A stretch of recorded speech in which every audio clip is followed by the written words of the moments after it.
It's Phil Lindemann with your Krystal 93 News at 4.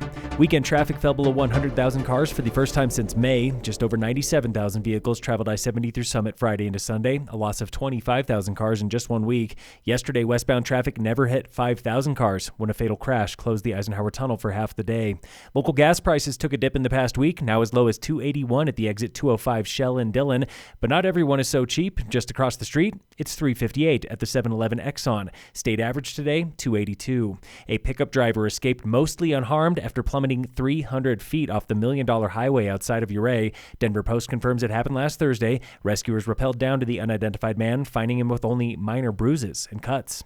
Krystal 93 is talking with school board candidates before Election Day, November 4th. Today we hear from Kim Dyer. She's a retired middle school counselor making her first run at elected office. The school board allows me to advocate for our youth, to advocate for public education, and then to help the community and public education come together to support, again, our youth. Dyer comes into this election with two top priorities. I am a counselor, so it's always first going to be safety and belonging, because unless we have that, we really can't have much else, and that goes along for staff. She admits she was bullied for several years as a student in Minnesota.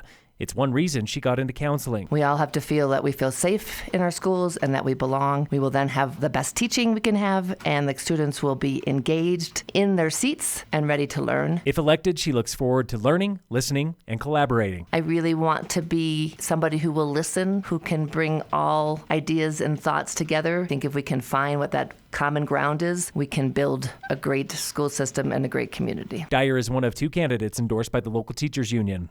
This year's ballot, it's a light one, even with an off-year election with no federal offices. The school board race is the biggest issue here in Summit. County commissioners hope you approve a new use for the existing lodging tax. It would allow them to use that money for road work. State lawmakers hope you approve higher taxes on the wealthy to pay for food stamps and free school lunch. Ballots are in the mail now. Check yours. Local fire danger remains moderate today in Summit, no fire ban. The lone supermarket in Nederland reopened yesterday, 3 days after a strip mall fire forced it to close. It was not burned, but it did share a lot with the demolished strip mall. Fire investigators were finally able to access the scene this weekend. They hope to know more about the cause later this week.